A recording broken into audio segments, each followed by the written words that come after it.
I welcome you to what is the 20th ordinary meeting of the 177th session of the Literary and Scientific Society!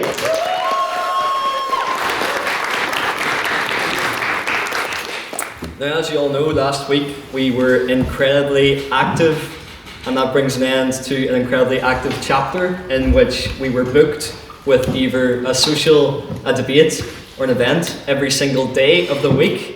Turn the page, and I'd like to tell you a story of a new chapter of what has happened in the last week in what I am titling Open to One and All, as you'll notice on all of your term cards sitting on your seats.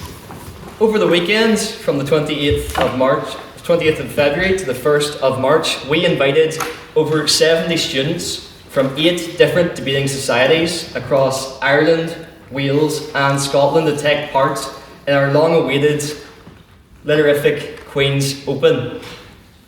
After a hiatus of 3 years, and it was the biggest competition that we have hosted since our society's refounding in 2011, I'm incredibly proud, after us taking part in all the different BP competitions and all the different opens throughout the year, that we could invite them to have our own, that we were able to have our teams and our judges welcome them to our home ground. I'd also like to outline the successes that our society had at that open. We had Poe, who was the best English second language speaker at the competition. We also had Henry and Ella break as judges for the novice final, and we had Ray break as a judge for the grand final. So congratulations to all of our teams.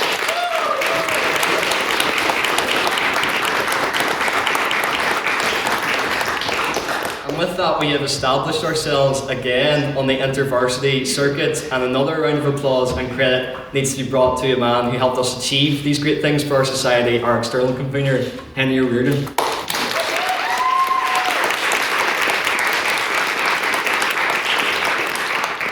We then welcomed our society, narrowing down 36 secondary school students to 8 in Stormont for our school's competition final, where a panel of myself, Ray, James, Matthew and our guest chair, Diane Forsyth, had the pleasure of watching a great exhibition of debate. As you'll all know, we have many young people who have came up through our school's competition, have represented our society today and done well in the Irish Times and BP debating competitions. Some of whom are in this room tonight. And I'd like to congratulate again the amalgamated team who won the team prize, comprised of Keela from Korean Grammar School and Uma from Enniskillen Royal Grammar, and of course our individual speaker Emer from Methley as well. So congratulations on behalf of the society.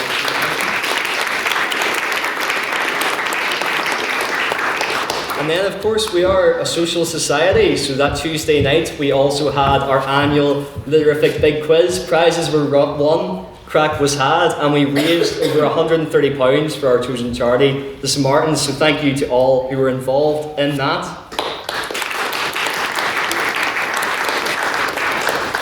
And that brings us on to today, where we open our doors to our friends from the book club, who are the 5th society taking part in our Grand Campus Tourney, an initiative to welcome more people to the Literific and really establish ourselves on Queen's campus and bring debating to as many students as possible. It's my pleasure to welcome you all here tonight for what is sure to be an excellent debate. And throughout the week, I had many questions. Many people were curious about our society and wanted to know more. And that brings me on to our very special segment of President's Questions, where you, as members of the House, get to ask me, your President, any question you can possibly think of.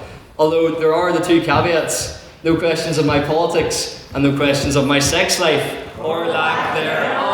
So, do I have any President's Questions? Yes, Henry? Yeah, when you were announcing the judge break announcements from the OD, you forgot to be a cyclist. Yes, W as well.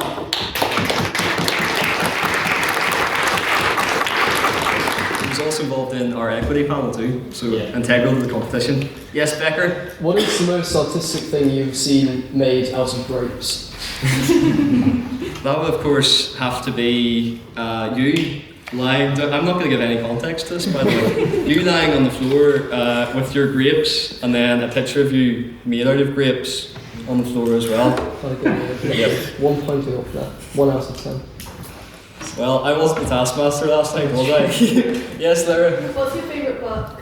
My favourite book, I really love a book called Once by Morris Gleitzman. I read it in secondary school, and all that series is actually a great book, so I'd recommend checking it out. It's about a young man called Felix who lives his life during the Holocaust. It's a very interesting book. Yes, Jonathan? Which country was the first to abolish their monarchy? Tu n'interessant quoi? Fermez la bouche, mon ami. I don't know what you're possibly referring to with that question, my friend. Any other president's questions? Yes, Tom? Was it the chance France? I can't believe you'd even say that word in this chamber. How dare you, Tom? Horrifying. It should be. Any other president's questions? Yes, James? What did you guys have for breakfast this morning? Okay, so as we established last week, I am going off chocolate for Lent, and one of my friends is going off Skittles for Lent. But it's very easy to forget sometimes. Like for instance, yesterday I was in the subway, and for the meal deal I just automatically went for the real chocolate cookie because it is the best one. But then Bethany very quickly reminded me I was off chocolate for Lent. But anyway, same situation happened with him. He had the bag of Skittles, he was about to pour it in his mouth. And then I quickly reminded him to put down the Skittles because he was on strike. I see that you're not all bowled over by that one, so I'll put a pin in it for now. Look, if you think that was an innuendo, I'd say get your minds out of the gutter. I guess bowling puns just aren't up your alley. Anyway, do we have any other president's questions? Yes, Ash? What's your ideal Subway sandwich? My ideal Subway sandwich. What's your order? It has actually changed, and that's how the first sign of adulthood is when you change from your Subway order that you always go for. But it used to be turkey and ham and cheese, and then maybe bacon if I was feeling fancy, and a bit of Southwest sauce and onions, which are the only new vegetable I really eat. I'm also off vegetables for that.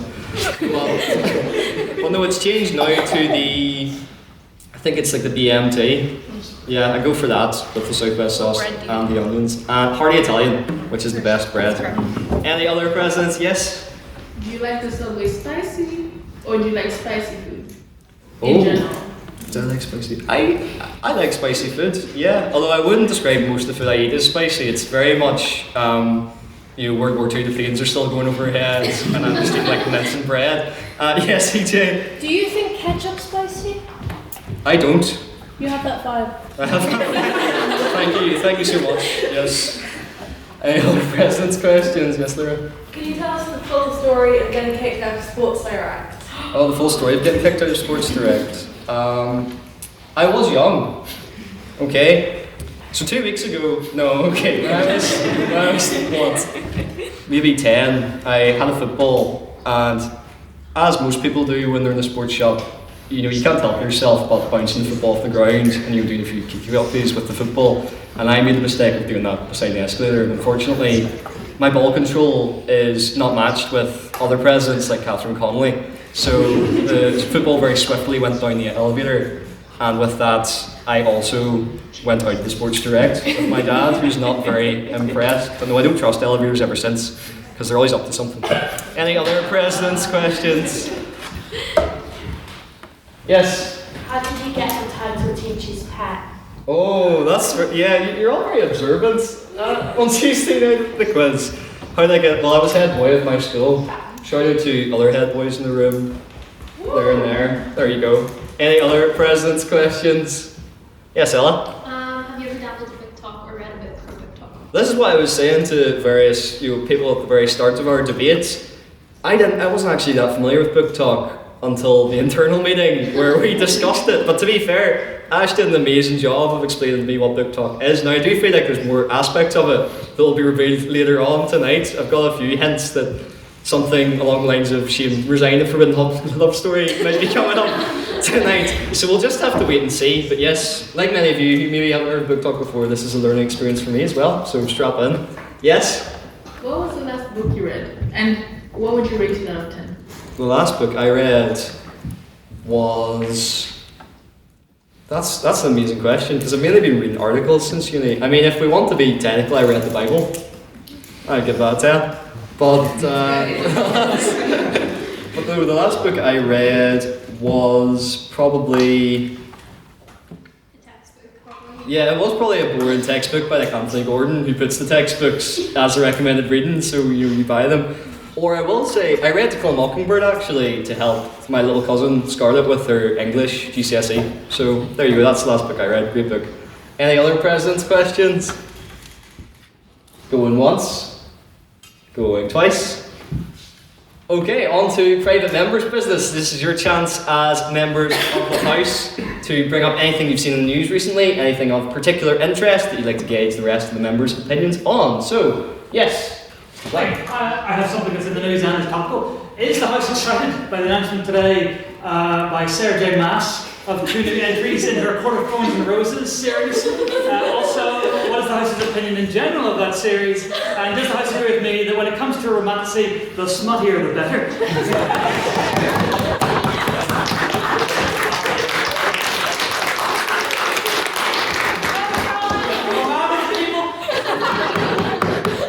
Yes, Beth? I mean, I can't remember what more she has to say. That book series is already quite long. But I'll never forget when I was in school having to tell the librarian what exactly a Court of Thorns and Roses was after second year. I was 14 years old, trying to check it out and be like, no, fairy smoke.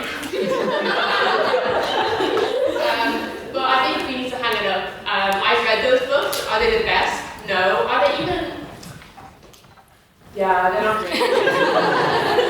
Yes, anyone else? Josh? I would report in saying that in terms of romantic fiction, I'm more excited for Joanne Abercrombie's The Devils, with the second series of The Devils, which is coming out very soon. If you're interested in romantic fiction, or specifically historical fiction, both are excellent ideas. Thank you. Also, is there a place for me to sit? Yes, one of our members' council will direct you towards a chair. Just there. There's one just in the corner there. Anyone else? Yes, Emily? I would just like to say that a quote from the Times is not the best, but more what I've seen. I think Green Grass is definitely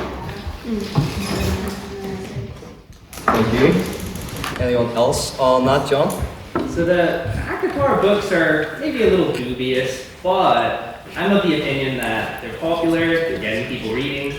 Maybe it's a little smutty, but it gets people reading, so I support it.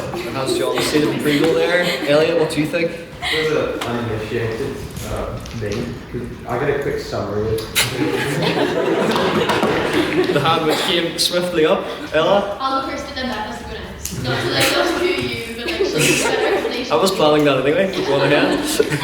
But basically, it's just very small. And if you know what small is, that's sex written down. Thank you. Well, It's about this girl, like this human girl that gets taken in by like a fairy. It also, mind you, this is the one, it's the UK and Ireland. So she is from the south of England, and she gets kidnapped by someone a little bit more northern than that. Like, it's a whole deal. And then he wears a mask. And then, but she's like, and then she's like, no, I'm not like other girls more. I would wear like tattered trousers, more well dressed, whatever. Then he gets like kidnapped by somebody who's like this evil spirit. He has to go into the mountain. She can't read. She can't do anything special. It's just people helping her out. Then the next book, this love interest gets slimed. Rather than because the most evil guy knows a man, then a Scottish guy from the night court takes her, and he's like, but he's also like, it's up to you, but let me tell you what to do. Yeah. And then they fight a war for like 10 pages. They have insane sex. Dying. Let's get busy. And then more books. and if you're like me, at this stage it has become abundantly clear that we do not read the same books. Although I don't know, some parts of the Old Testament. Anyone else on this? Yes, Lynn? I was planning on reading that, you've now ruined it. Yes. Spoiler alert. Spoiler alert. There's 2 more. There's 2 more books there. There's 5 more. There you go. Great news for you in there. 5 more books in store. Anyone else on this? Well then we'll go to another piece of private members' business, if we have one. Yes, Jonathan. Yeah, so back on the monarchy and the ambition of the monarchy thing. Does the When does the House think that the first country abolished their monarchy? It was ancient Athens, which had kings, ancient Rome, which had kings, England, who abolished their monarchy under Cromwell, or the only side Dan Devaney in promoting those bastards in France. And that's a port fine, my friends. Despite the sentiment. Anyone on abolishing monarchies in general, or the French, dare I say? Yes, Tom? Well, we've heard some shameful French sympathy coming from the president in supposing that France was the first country to abolish the monarchy when England did it before France. Shame. Anyone else? Flynn? I mean, given Jonathan's distaste for France, I think we should make it like a Merlot fine instead, or maybe a Chardonnay fine, something from France. Just to make him endorse France. Yeah, that seems like an adequate punishment. Yeah, so just in the defense of against support for that, I don't think the French would actually enter into any legally valid marriage. Meaning they are all legally that work. Okay, very technical, but we're still getting the fight. Yes, Ben? Speaking of the French, has anybody suddenly got like Emmanuel Macron making like fire, French military edits being like, we're going to support it? I don't know, I laughed one because I thought it was funny, and now it's Emmanuel Macron being like, the French prepare for war, watch out. Anyone on Macron's call to arms? Yes, Maeve? Has anyone been getting the videos of the White House making things like that? Like two viral TikTok sounds and then literally shooting nukes, and it's like I had to download some of them and send them to people because like. Would anyone else like to talk about the White House edits or throw shade or shades on Macron? Yes, Ella? I love the Macron one. I love because it's so much like the draft and like military stuff on the top, and I do think it's genuine propaganda. It's like, you know, when they made our parents watch Top Gun and those people listed the army, they're doing it by like TikTok edits now, and it's honestly like sort of working. But another funny thing that happened is that me and Ella, one of our flatmates, genuinely had a crash. Like she thought she was going to get drafted this week. And she had to talk her down from it. And she was like, and then her conclusion at the end was, well, I'm a dentist, so I'm healthcare, so I'm fine. And then she looked at me and went, you're getting drafted though because you do a bullshit degree. That's a fine for you as well. Thank you. We're doing well tonight with the fines. And yes, Mr. Hoy. On the topic of like war propaganda, I think that like lots of the stuff in the last week has been interesting. Like obviously the French one was mentioned. There was IDF, the Israeli Defense Force, did like a nothing beats a Jet 2 holiday edit on flying their Air Force over to Iran. And I think we're in a weird timeline now where like we're just meaning war. I would have been interested if you told Jess Glynn when she first did the song, like if that's what would have been used now, what her reaction would have been. Yes, Mia? It is resulting in a bunch of artists coming out because of course their songs went viral. They don't care that their songs go viral. They like it, but now that it's being used for like different war, like in other words propaganda, they are actually having to take a stance and going, hey, we don't endorse this. Like I don't support this. They need to take that video down because I don't actually allow them. I don't care if they're the government. I don't allow them to use it. And a bunch of different artists have had to come out and say that out. Thank you. Jonathan?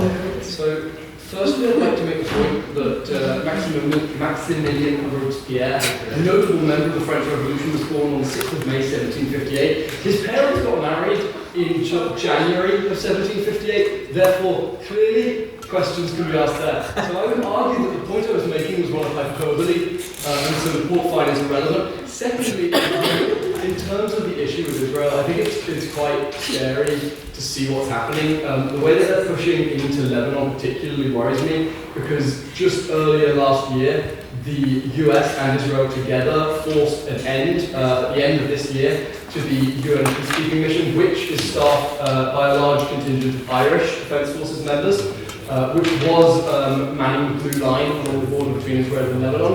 And so this sort of meddling with the affairs of the UN and this sort of meddling with the peace process, I think is very worrying from a global perspective. I love who started with the most pressing matter. The 2 points first there, Jonathan. Yes? I think in continuation, in addition to what he said, another pressing global matter is African immigrants being forced to fight for Russia and having their passports being held against their will and being sent to the front lines with little to no equipment or training to fight against Ukraine, and they don't know what or who or where they're fighting. I feel like that also is necessary on a global scale. Thank you. Anyone on these pressing matters? Yes, Ella? I think that's all really, really horrible, but I'm not the first to ask, but I just want to hand in my torch if that's okay. Amazing. Yes.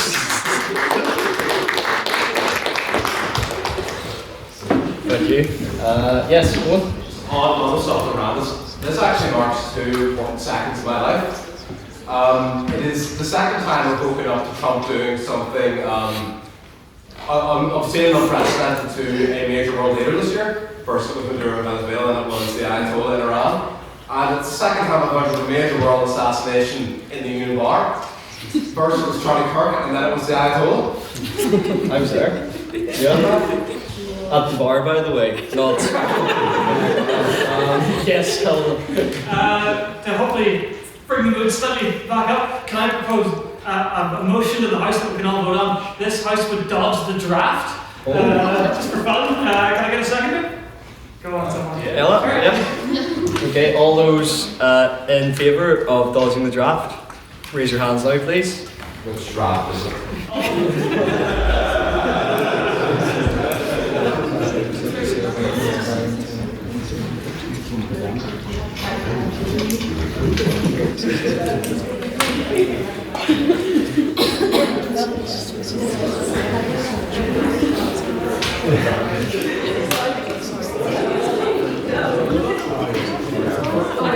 45, did you say? Yeah. Okay, 45-4. All those who'd like to oppose? Let me just make a list here, actually. You'll be in for a shock of what happens next.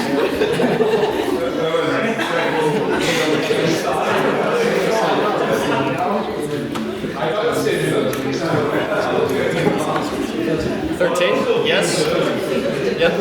And then finally, all those who'd like to abstain or conscientiously object. Arrest that. That's 3. Mr. Secretary, the results from that motion? Yes, with 45 votes in the proposition, 13 votes in the opposition, and 3 abstentions, the proposition carries and the motion passes.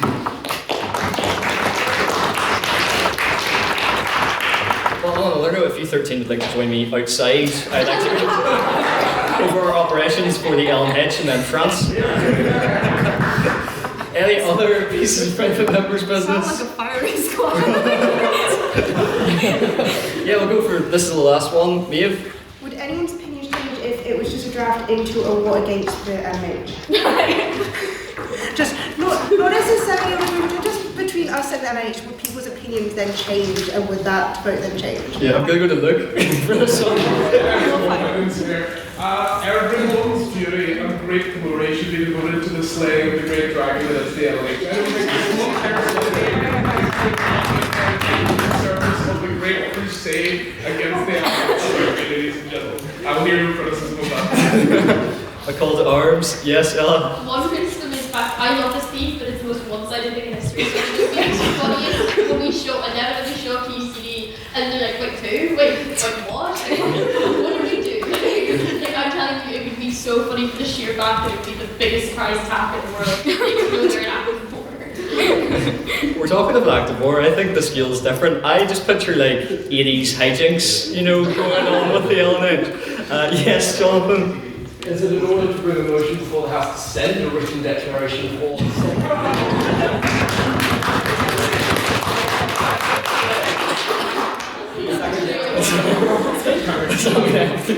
Do a voice vote. Do a voice vote. Okay, all those in favour say aye. Aye. And all those against say nay. Nay. I think the ayes have it. So I'll get drafting on that. We'll take these 3 points and then we'll go to the minutes. Did we have a seconder for that? We did, Tom. Yes. Elliot?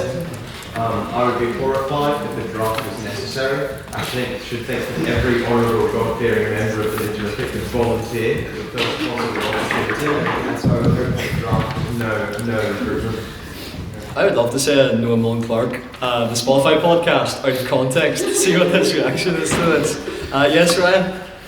Just sort of building on Ella's point about they would completely take the LMH by surprise. We've kind of seen in last week how taking the enemy by surprise is effective. So we just need to find out where the author of the LMH is and where their committee is being held, and then take it from there. Okay. New idea for social, Mr. Social Officer. Yes? Seeing as the LH is French, does that by extension mean that we can submit a written letter to Emmanuel Macron declaring war on the French government and its nation and its people subsequently? But I suspect that requires us to declare ourselves as an illegitimate body of arms of some description, but 13 of us seem to be willing to do that. My friend, what do you think I did on June the 1st after handover of the presidency? Okay, we'll take these two as the very last two. Yes? To the people in favor of a declaration of war, did you also say yes to being drafted? Yes, I did. An interesting correlation there. And then finally, Jonathan. I don't know why Jack Steele confuses the LMH with the French. Make no mistake, these are our two great enemies. Confuse one for the other. The serpent that slithers along the ground is very different from the thief that comes in the night. Each one separately and in a specific way to the threat that they pose to our society. And on that note, I would like to welcome Mr. Secretary up to read the minutes from last week's debate, which is This House Believes the US is Beyond Sailing. Mr. Secretary.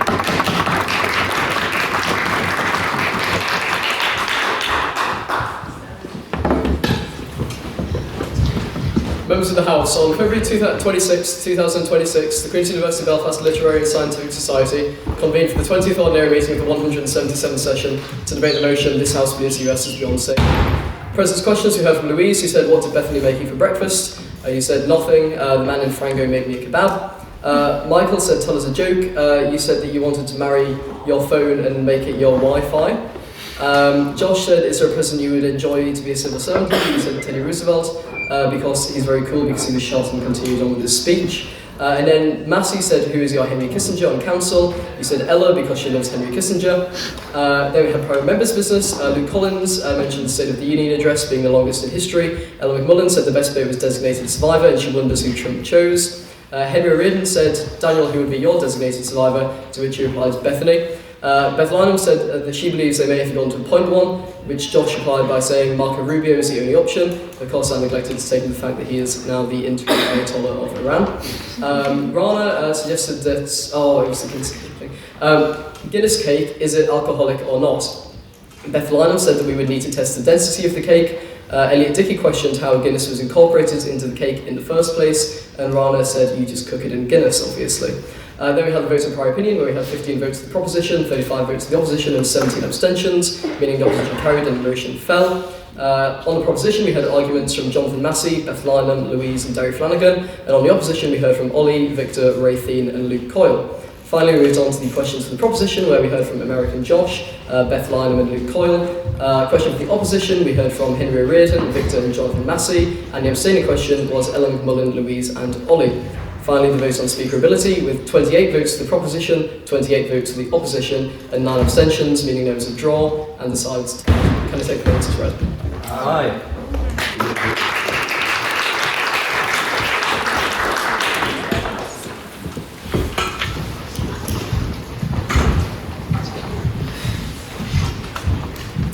Thank you, Mr. Secretary, for those minutes. It was funny actually when Owen said the most important seconds of his life. That made me think of you, Becker. So I'll not expand on that. Anyway, now it is on to our debate. The reason we are here tonight to debate the motion, This House regrets the rise of BookTok. So we'll start with our vote on prior opinion. Can I have all those who do regret the rise of BookTok and would like to vote for the proposition to raise their hands now, please?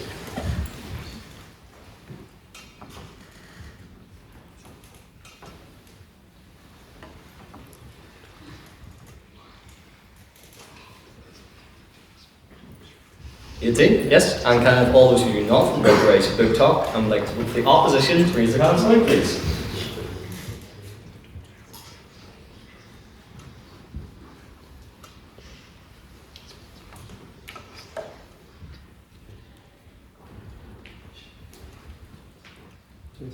Yes, and finally, can I have all those who'd like to abstain from the motion, or all those who don't know what BookTok is, to raise their hands now, please?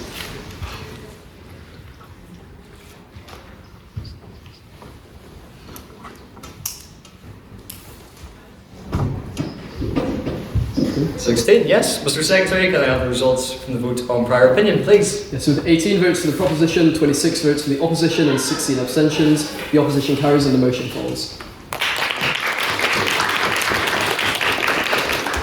And before we get started, a quick run through of the rules. Speakers will take it in turns on the proposition and the opposition to come up to the podium and speak for 7 minutes. The first bit of their speech and the last bit of their speech is protected time, as designated by our bell. Our bell? Thank you, Madam Vice President. That means for those 5 minutes in between, they have unprotected time, during which they're open to POIs. This is where you, as members of the House, or their adversaries on the other side of the table, can challenge their points in real time. To do so, simply raise your hand and shout, "On that point, point of information," or POI. It is then to the Speaker's discretion as to whether they take your POI or decline it. Please keep your POIs nice and short, a maximum of 15 seconds, and make sure to leave 15 seconds in between each POI offered. Otherwise, that is barking. Don't worry, I'll keep you right, my trusty.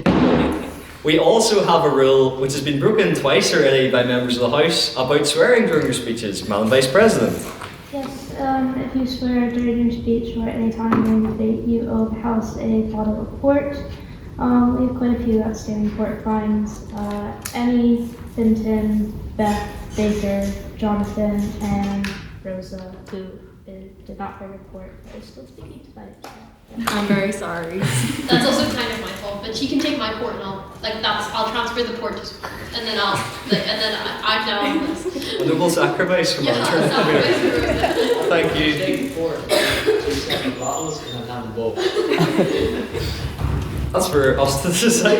But without further ado, to start our debate tonight and open the case for the proposition, I would like to invite Rosa to the podium, please.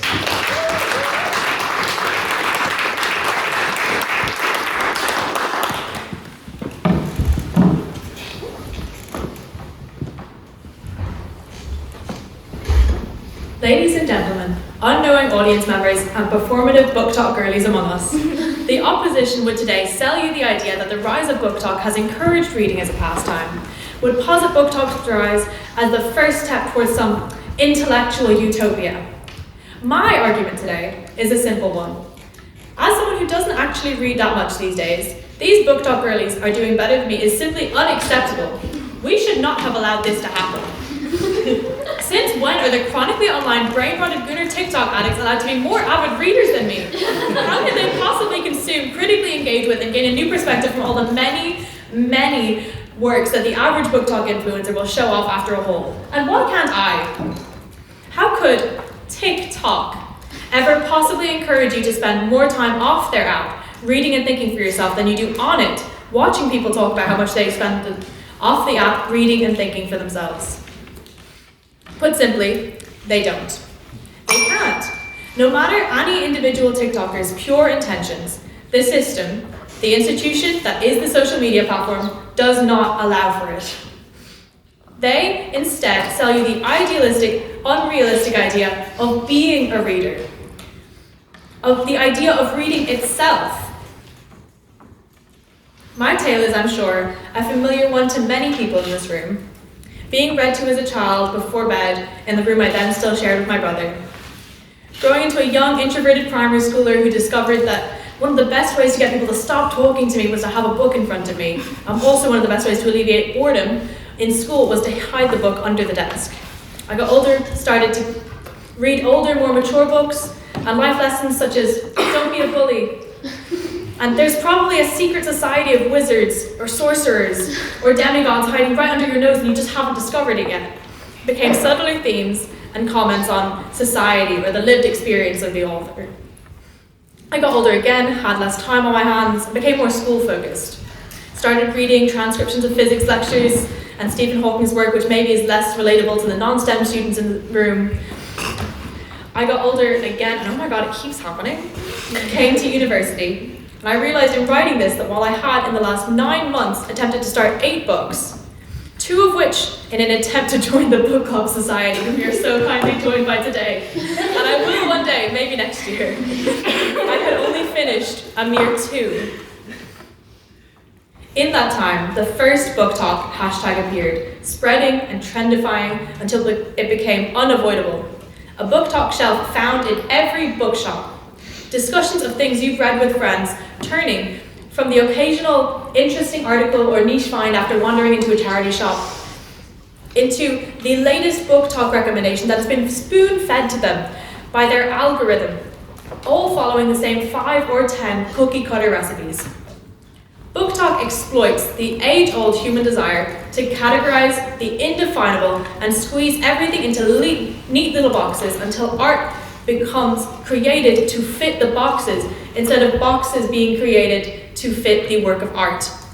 Daisy Gillen, in The Problem with BookTok and How It's Changed the Way We Read, said, "TikTok takes people's passions and sells them as something softened and sanitized.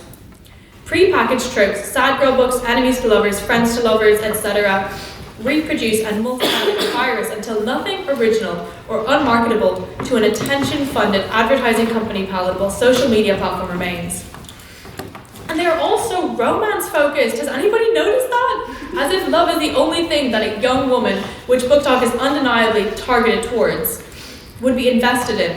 As if we didn't spend years trying to beat such stereotypes. POI? Yeah, go ahead. If it's so bad that it's filled with romance, why are so many women obsessed with BookTok? There's nothing wrong with being interested in romance or enjoying a romance novel. It's more that it is the only thing that is pushed towards these young women, as if they could not be interested in anything else. As a STEM woman, I have never seen a physics book recommended on any BookTok video, and that is what I would personally be interested in. And I'm sure there's many such cases for many people in the room. And speaking of, let's talk about the girlies. They are unendingly performative. A BookTok influencers page will be filled with videos detailing her most recent hauls, her picture-perfect reading note, 20 different top 10 recommendations, and not a review or discussion of any of these recommendations or recently bought books in sight, save, on occasion, that which is in service of their favourite ships. Yeah, go ahead. I'm actually going to go back to your last point. I was waiting for 15 seconds. But if you are not getting recommended physics books, that's your algorithm's fault and therefore yours, because you're not liking enough about physics books in order to get recommended them. That's how the TikTok algorithm works. You're liking too much about romance, so you're on ours. Everybody always blames the algorithm as if it isn't proven that, for example, they would push misogynistic viewpoints and young male podcasters towards young men and push baby pictures or whatnot towards our young women. Those are observable facts, and I think that pushing it onto the consumer instead of onto the algorithm and the service itself to give a variety of different viewpoints is missing the point entirely. Eddie Pascal said in the Buying Books and Identities article that to claim the identity of reader, it is no longer enough to just read. And she was right. BookTok pushes that it is more important to look like a reader than it is to be one. It is more important to have your tote bag and your caramel latte and take a video of yourself with your books, with your lovely artistically arranged bookshelf behind you, than it is to read those books and engage critically with them and enjoy them. Art is fundamentally a vehicle by which to communicate the human experience, and that it is entertaining is a natural byproduct of that function. Yet through capitalism, the art is perverted into marketable products, the audience not a natural conclusion of that communication, but a consumer. You call yourself a reader, and it's an identity that you have been sold at the low, low cost of your individualism, tying your purchases, your most recent edition to your still haven't read pile, limited edition covers, tote bags, ice cream frappes to your sense of self. BookTok is to literature what TikTok sounds are to classical music, what mobile gaming is to video games, what pop figures are to a sculpture. They are not without short-term, dopamine hit-inducing, marketable entertainment value, certainly, but come on, is our experience of this life really the better for them? I thank you, and please vote profit.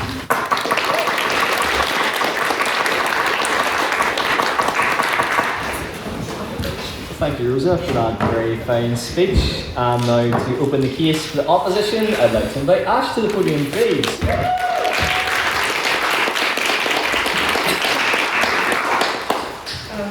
really sorry guys, but I'm pretty cooked today, so we're gonna see how this goes. But I want you all to cast yourselves back to the early 2010s. And I'd like everyone to imagine a preteen Ashika. That's me. She has these like thick square glasses that like, an even thicker side fringe, you know, because it was like so horrific. I really wanted to be a scene girl, but my parents didn't dye her blue, and I was just so devastated. I'd spend afternoons just staring at the ceiling, listening to Green Day. And my social circle in school consisted of exactly like 2 people, like my homeroom teacher and the school librarian. Like I was essentially a real life Matilda, wandering the library, stacks, like treating books less like hobbies and more like companions. Like until one day, clutching a book like a small, portable world, you know, I do what other shy children do when they're desperate for connection but terrified of rejection. I approached another girl, another bespectacled girl. Another girl reading Percy Jackson and the Lightning Thief. And awkwardly, clumsily, yes girl, you wearing the camp pamphlet, I'm pointing you,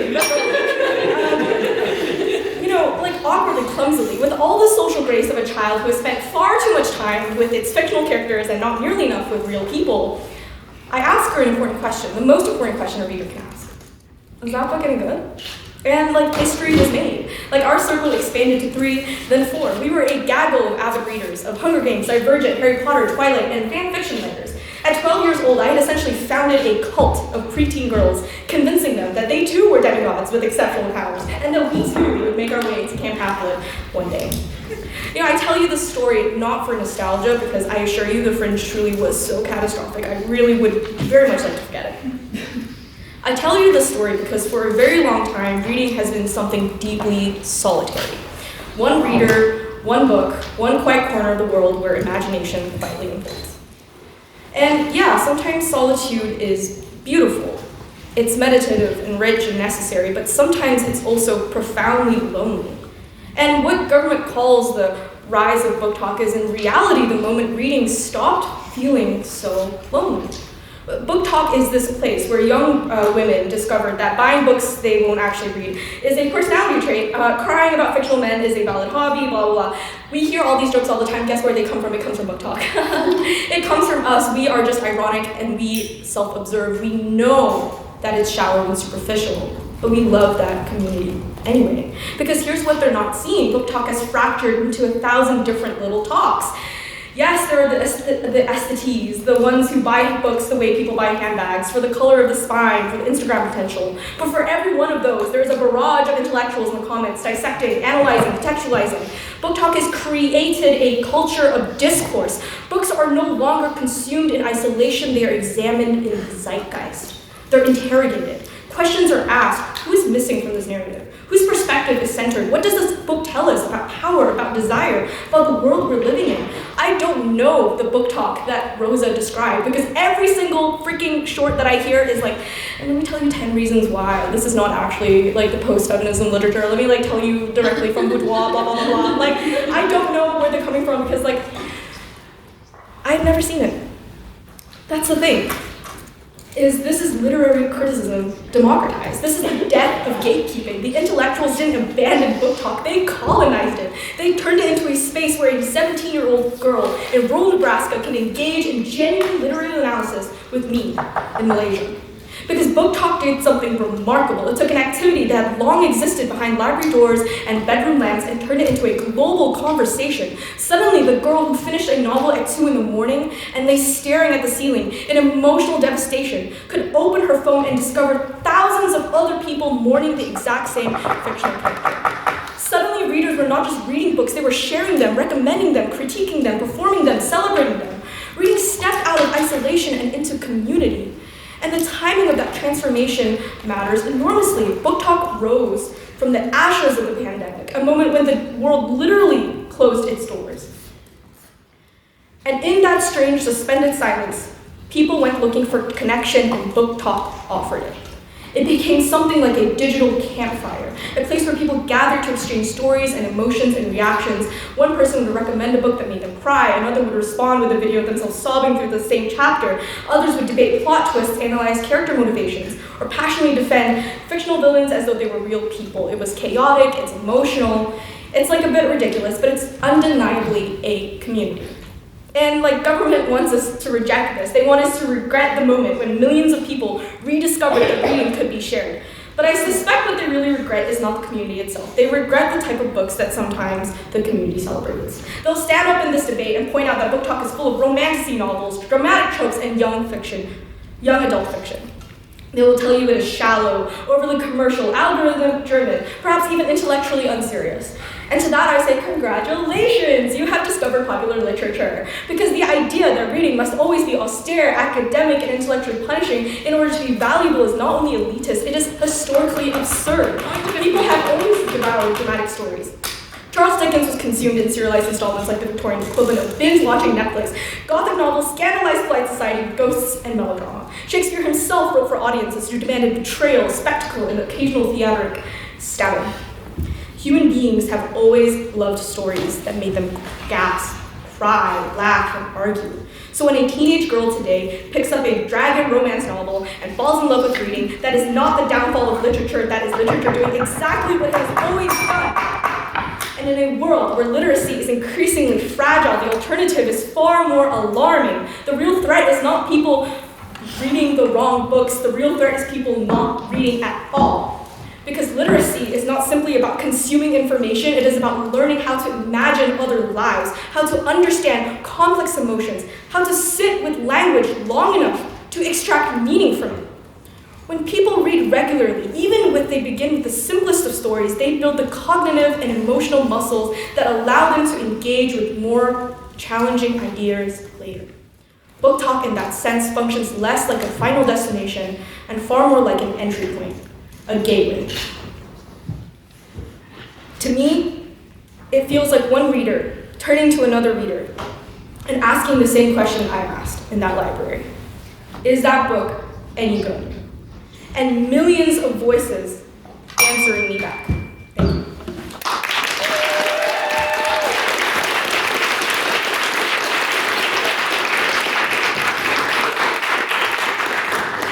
Thank you, Ash, for that very fine speech. And now, second the proposition, I'd like to invite Nate to the podium, please.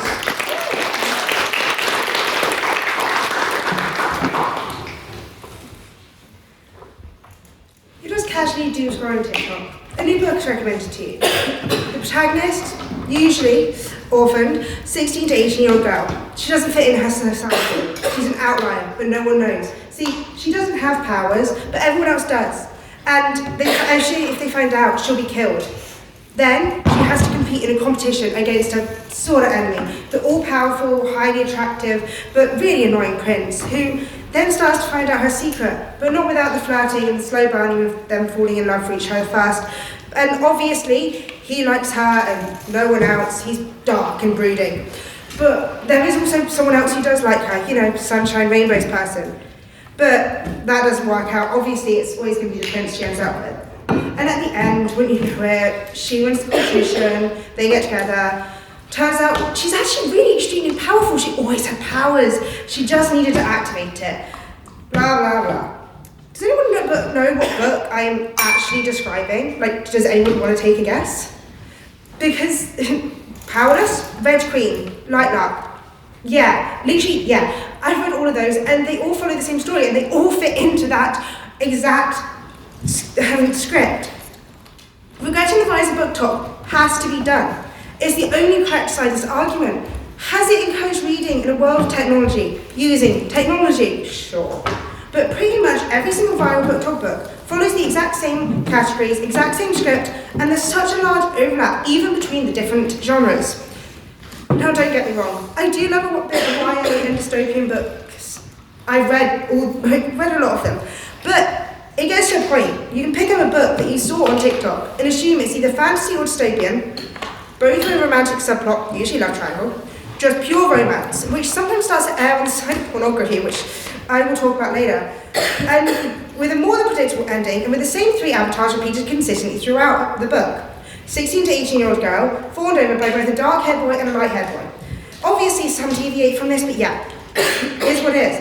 And I don't know about you, but this starts to bore me, and I lose interest, which is exactly what opposition, or I'm assuming they're going to talk about, I don't want. The repetitive nature of books is encouraged by BookTok, and it can be its downfall, and it prevents people from wanting to read more. Furthermore, this loss of originality in books has been seen more and more. Obviously, books have always had some similarities to previous ones. That's the point of genres. No. But the newest books are literally, yeah, you can copy me, change it slightly though. They all change the name. All they change is the name and kingdom name. They turn it into similarity score would be like 80%. On that point. Sure. What is it? Orwell's 1984 was actually derived of a Russian author's book called We, which has the exact same themes and the exact same structure of the story that Orwell just took and made British. So hasn't that just been happening for decades? Yeah, that is the point of genres as well. Like, yeah, it does happen, but these are literally identical within the same years sometimes they're published. They are identical, and that's the problem. Actually, and if you've never been on BookTok, many people there use what I'm going to call founding books as descriptors. Do I still listen and read to them? Yeah, but the founding books are the ones that we all grew up with, and they have a different aura about them, but the following books are so derivative. The ending can be predicted the moment you know the ranks and names of all characters. While I do accept its pathway into reading, it doesn't promote a unique reading style, especially if you're going to choose the same 3 influences for inspiration each time. Of course, there are genres which some people prefer more than others. Personally, I do actually like dystopian and fantasy books, but they're all on a spectrum, and there's some locations on these spectrums I genuinely don't like. Baker and Daniel, obviously, no matter how much Daniel denies it, like romance books that they can listen to together, like Heartstopper or Heated Rivalry. But by relying on BookTok to tell you what to read, you lose that connection, and you make people that you make over books. I was one of those people, Ash. But let me ask you this, if you had BookTok and the ability to make these friends from behind the screen, without the fear of face-to-face rejection, where they would go, no, it's actually a bad book, to go away, I don't want to talk to you. Like, I would have done that, would you? You can't go into a bookshop and just pick up a book because the friends you made, that hundreds of miles away, or even talk to people because everyone's in there looking at TikTok while they're in there to see which book to get. Now, no, everyone will have opinions on different books, and we all know the internet can create echo chambers. I mean, many people might be missing out on their favourite books just because these creators who did recommend other books that they liked say it's not worth read. Maybe it's bad, or maybe they just personally don't like it, or hey, maybe they have beef with the author. But I don't think BookTok should be deterring people just because of some people's opinions, but it is. It does obviously encourage people to read books, especially books that sound so good, especially if your favourite influencer says, oh my god, it's amazing, just like those other books that you've read and adored. However, this then encourages 13-year-old Alice to pick up books that she should not be reading, like Love Hypothesis or Icebreaker. Now again, no thanks. Baker, Daniel, I apologise for hating on your favourite genre. But when it's recommended to a young audience, I don't think it's really okay. It isn't helped by the fact that all these books have extremely misleading covers. Now, I don't know if you've been in the bookshop recently, I really sure hope you have, but have you seen the BookTok sections? These books are colourful, with simplistic illustrations. No thanks. Like kids' books, which isn't helped by the fact they're usually near the kids and teen area. Parents will let their children buy a book called Icebreaker, I don't know, maybe it's about a figure skater who follows her dream and all of a sudden this kid is reading smut. In what world is this okay? Of course AO3 exists and will continue to exist. That's a different story. Kids don't accidentally stumble to that while on TikTok. They stumble onto it when they're looking for their favourite Harry Potters and their backstory. I personally don't like romance books, but obviously people do. And I'm not hating, but with the rise of BookTok and the increase in spicy books, especially those aimed at young adults and being promoted on an app for young people, it's exposing young people to a certain genre which isn't appropriate and that their parents aren't aware of. Because their parents are just like, oh yeah, they're reading a book, it'll be fine. When it comes down to it, people just want to make money, so they repeat the same exhausted tropes and storylines, which results in the opposite of what should happen. People don't want to read anymore. BookTok has made people not want to read. Or alternatively, it encourages young teenagers and children to read literal smut. BookTok has had the potential to be good, but I fear somewhere down the line, like so many things on the internet, it got ruined. Where the rise of BookTok is sadly something to be regretted. Great opposition, thanks for listening.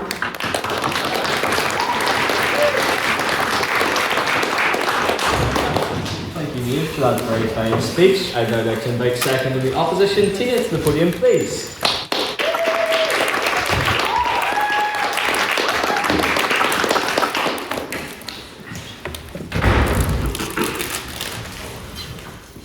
Members of the House, I would like to begin with a shocking confession. BookTok has committed a terrible crime. It has made young people read books.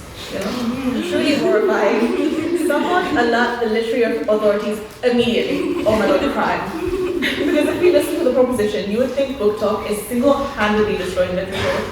Shakespeare is apparently somewhere in the afterlife, clutching his pill, or his pills, whatever you guys want to think. This is not what I died for. But let's take a step back and ask a simple question. When did people get this excited about reading books, and when did that become a problem? For years, we've had the same panic. Young people don't read anymore. Phones are destroying attention spans. Literature is dying.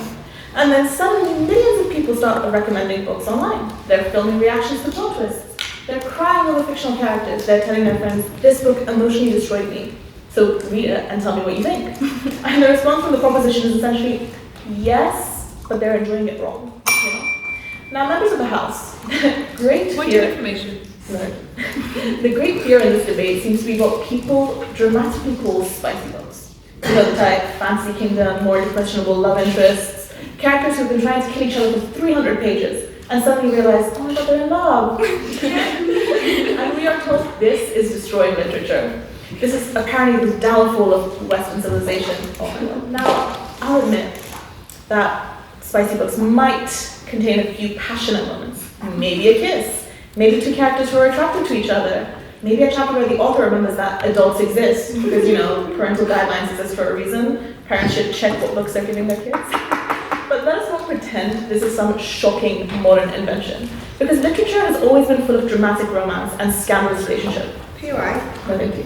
Jane Austen's novels were criticized in their own time for encouraging women to think too much about romance. Critics genuinely worried that if women read too many romantic novels, they would become distracted, emotional, incapable of focusing on their duties. Also known as hysteria, which we now know isn't real. So apparently, if women read about attractive fictional men, civilization would collapse. And yet somehow society survived Mr. Darcy, it survived Wuthering Heights, and I suspect it'll survive a few BookTok romantasy novels as well. You know, take Wuthering Heights, a brooding man, an obsessive relationship. People wandering across windy hills, dramatically running and ruining each other's lives.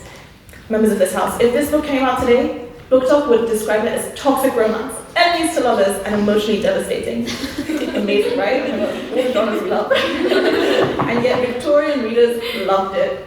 They didn't just have TikTok to film themselves crying while Keith Beth, although I've never read this book, I just heard a lot of things about it. And honestly, the idea that classics are pure while modern books are scandalous is very selective of like literary history, I must say. Because if you open a lot of so-called literature, you will find obsession, affairs, jealousy, violence, and characters making extremely questionable romantic decisions.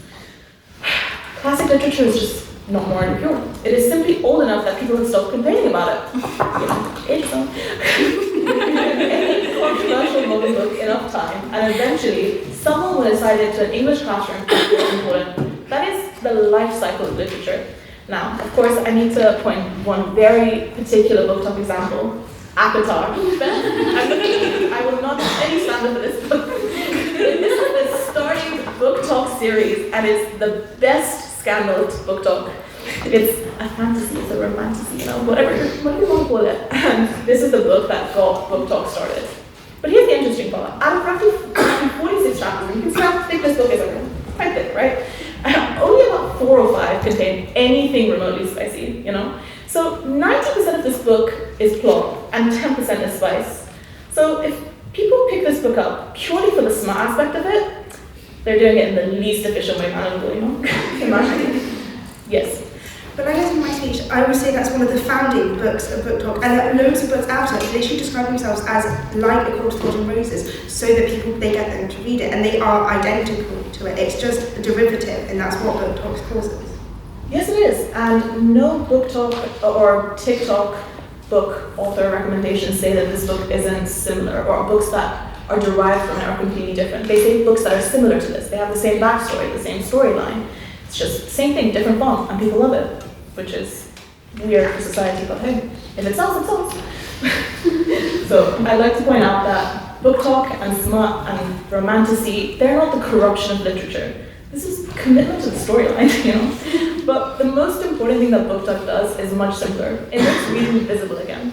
People recommend books with excitement. They argue about characters. They debate endings, like, what we're doing here, but just for romancy, They share their favorite stories with their friends, and the impact of that is enormous.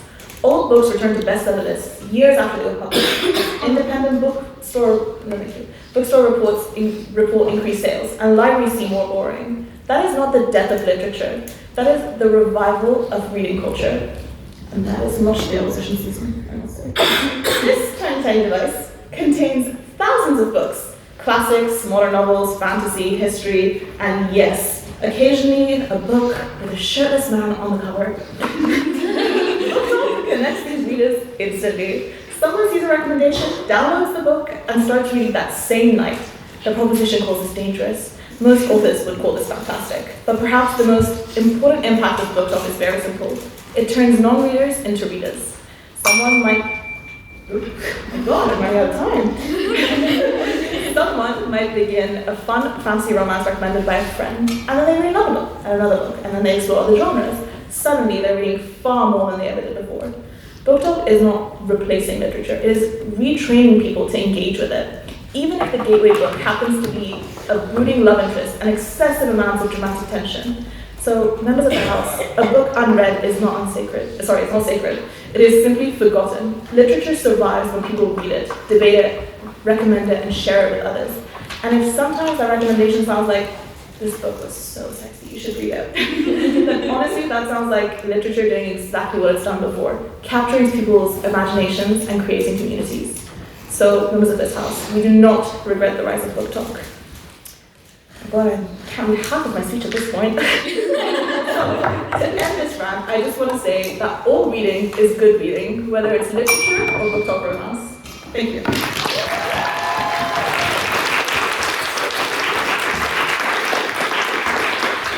Thank you, Tina, for that very fine speech. Next, I'd like to invite third the proposition, Peggy, to the podium, please.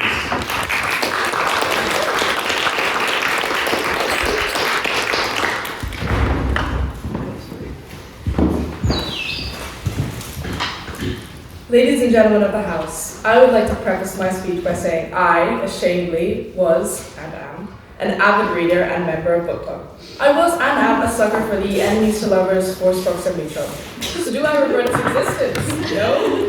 Do I think it shouldn't be popular? No.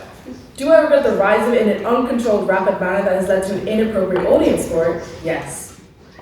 Members of the House, I'm going to paint you a picture. A day out when I was 16 with my mother and my 10-year-old sister.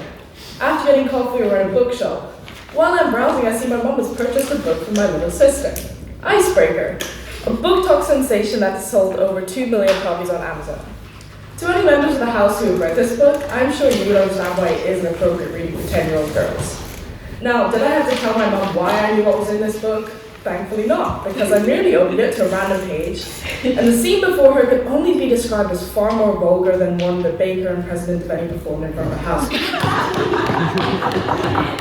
The point of this anecdote is that it shows how scarily easy it was and is for children to get their hands on books. There was no warnings, no regulation. It wasn't even in the adult section. Yeah? Is this the fault of BookTok, or is this the fault of public media, cinema, music that is also inappropriate? It's the fault of the rise of BookTok, and also public media like cinema has age ratings. BookTok has absolutely no 18+ ratings on the back. There is nothing to preface it. It has big pastel colors and it's in an unrestricted section, whereas most adult books are in an adult section. The point. But why would they give that book that second look? Why would such a piece of media be out in the open for no restriction of warning? How would a 10-year-old buy this? Ladies and gentlemen, I'm not here to shame women, the primary audience of BookTok, for engaging in erotic materials. Men have done so for a century and face no shame. What I am here to campaign against is how easily and rapidly this material has become readily available to young women. Something we can attribute to the rise of BookTok. Yes? Oh, thank you. Isn't it young adult fiction? So isn't it like in the title? Yeah, but it's not young adult fiction if it's adult fiction, is it? Like, young adult fiction is very different from adult fiction. Back and forth. When I was younger, a book about dragons entailed fire, armor, and childish humor. Too often nowadays, I see girls, not women, but girls, reading Fourth Wing. I considered relaying why this was inappropriate by reading the passage a bit aloud in here, but even I have limits to what I'll do to win an argument. BookTok did not list to no sexuality or romance. That I will acknowledge. Of course, it's brilliant that more people are reading in this scourge of short attention spans. However, whether the opposition chooses to acknowledge it or not, the rise of BookTok inevitably includes, if not driven by, the sexual nature of many of these books. If the opposition moves to say that BookTok used to be or should be about the actual literature, by all means I agree, but that's not the case and we should be realistic. When you search up BookTok now, is it books that come up, or is it a plethora of grown women making strangely infantilizing comments about people? Eli. Yeah? Books come up when I search on BookTok, it's algorithmic. Algorithmic. That's my algorithm's not up.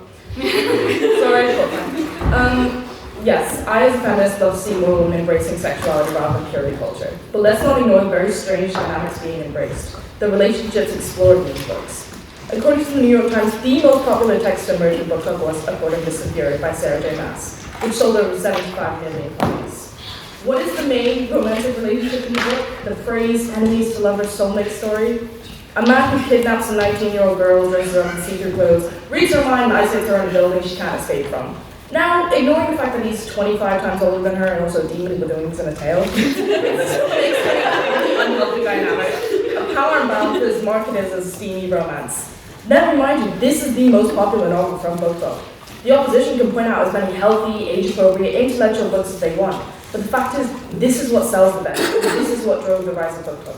It's taboo, it's edgy, it's steamy. It sells 75 million copies a year. No thank you. I could name hundreds of titles that are even more disgusting, Haunting Adeline, Butcher and Blackthorn, etc. But the point is that in BookTok, unhealthy dynamics and unhealthy standards have been allowed to thrive. With the rise of BookTok, they've just reached a larger audience. Most importantly, young women who are just beginning to be cognizant of sexuality and their role in the world. Tell me, what do you think the effect is on a 12-year-old innocently picking up a book and subsequently sourcing their ideas on healthy, desirable relationship from a culture that does fantasize about kidnapping, age gaps, and stalking? Yeah? I understand what you're saying, but I would honestly want to watch hard as my main source for introducing Okay, but we're talking about BookTok. I agree with what you're saying, but we're talking about the rise of BookTok specifically. I agree with what I'm by no means a Puritan. I think consenting adults should be allowed to enjoy what they want within the pages of a book. But most importantly, that part of the statement is adults. Adults who know what they are purchasing, who know that they want spice from the book. Do I think BookTok is morally abhorrent and that we should hide it away? Of course not, I'd be a hypocrite. If it was to remain a subculture online or to risen in a controlled manner, we wouldn't be discussing this motion. But the fact is, it exploded onto the scene like wildfire, ironically the title of another poorly written romance. To return to the motion at hand, this house regrets the rise of BookTok. It's not BookTok I regret. It's BookTok rising the way it has, rapidly, without regulation, that has been very real, very adult, and unhealthy dynamics are hidden between glossy and pastel-colored covers, unassuming to the untrained eye, and subsequently in the hands of my younger sister and many of the young readers. And that is why we should all regret the rise of BookTok.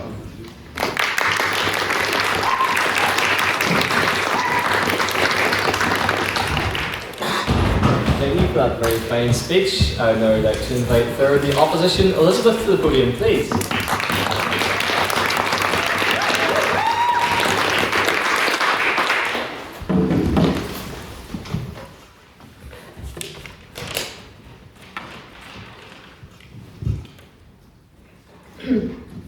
I am, at my core, a bookworm. A devourer of novels, a lover of fantasy, and a terrible poet. Contrary to popular belief, I did not simply spawn into the world in an M&S food hall spouting Macbeth. No, I was in fact young and normal once. All that I am, any eloquence that can be attributed to my character is a product of reading. It is as essential to me as blood and breath. But I believe my propensity for flowery language is but a happy side effect of a much larger picture. I am profoundly literate. I discern slanted language in the media. I can identify propaganda. I can engage in discourse and communicate with ease. And with any luck, deliver a half-decent speech. Mr. President, Council and audience, it is my great pleasure to speak tonight on behalf of Book Club and most ardently oppose this motion. Allow us to be the white knights of BookTok and allow me my part in elucidating our damsel's utter necessity. Every aptitude I have mentioned serves a greater purpose than flattering myself. but to demonstrate the transformative power of reading. Each facet aids in my navigation of society and are all critical skills once withheld from the working classes. But we live in a meritocracy no longer, and for the dream of democracy to be sustained, our voters must be readers too. So, what to suggest? Usher the masses over to Substack to read the backs of cereal boxes? How many reachable minds that we slingshot at the brick wall of unadorned intellectualism will actually stick? While journalism is significant and scholarly reading enriching, these are not palpable means of entering the hobby.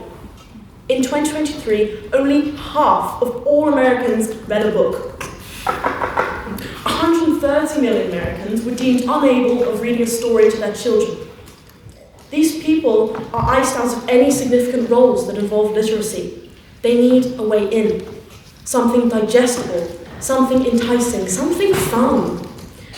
A colourful community that could service the entire globe with recommendations likely do the trick. Well, thankfully, enter Siri, enter BookTok. Hashtag BookTok has amassed a staggering 154 billion views. BookTok is peddling reading at such a rate that it has become trendy again. The world is re-engaging with literature. So why is it that we're not singing Kumbaya with the musician, harking cheers of glee from this side of the table? Aren't our points? Forgive me. The fault lies not with BookTok, but with their rationale. In an attempt to besmirch her good name, the proposition portrayed BookTok as a single entity, some governing body that makes decisions about what you read. But there is no one panel of white wigs choosing between hockey pucks and wingspans. A book that is viral on TikTok does so because abundance of the community recommend it.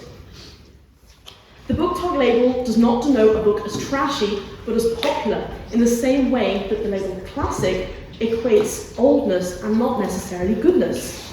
By presenting all BookTok books as one and the same, the proposition disregards thousands of works and tens of thousands of creators. What does the secret history have in common with the love hypothesis? I would suggest to my right honourable friends that they escape their echo chambers and diversify their feeds. Follow unique perspectives and seek out minorities. It is called the For You page, after all. Here I shall make a concession. Some of the titles I gleaned from BookTok were arguably poor reads. But it is preposterous to imply that this signifies a tasteless community. Bad books have always existed. If you're wondering why so few prevail in the canon, it is because they have not stood the test of time. The literary world is riddled with an abhorrent case of survivorship bias. We yearn for the good old days, though in reality we're merely piling over scraps that have been left behind. BookTok did not invent poor taste. We did. In fact, there is very little that BookTok has invented. The proposition prattle on about consumerism and performatism and what have you, but BookTok birthed neither of these issues. Of course it is symptomatic of its geopolitical climate. BookTok is rife with consumerism because society is rife with consumerism. Controversy and platforming problematic individuals are not BookTok issues.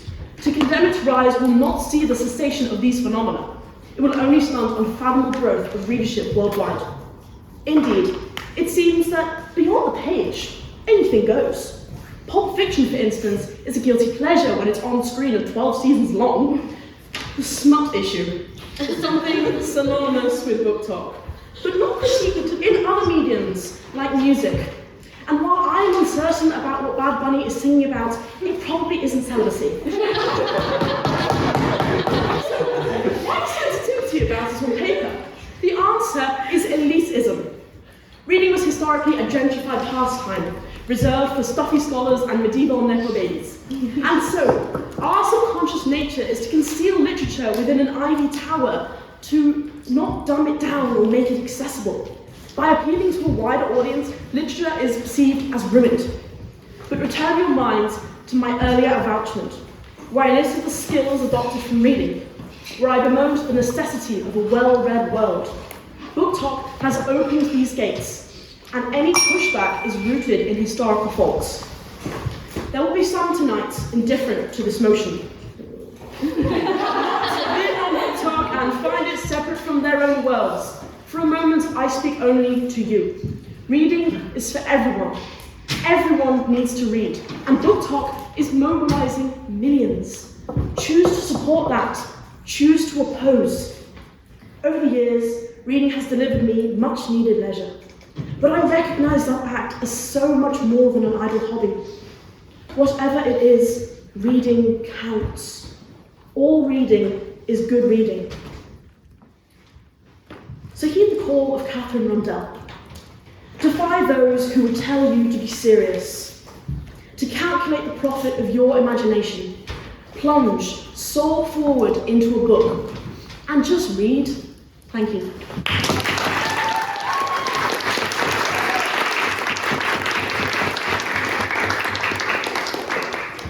Thank you, Elizabeth, for that very fine speech. And now to close the case of the proposition, I'd like to invite Grania to the podium, please.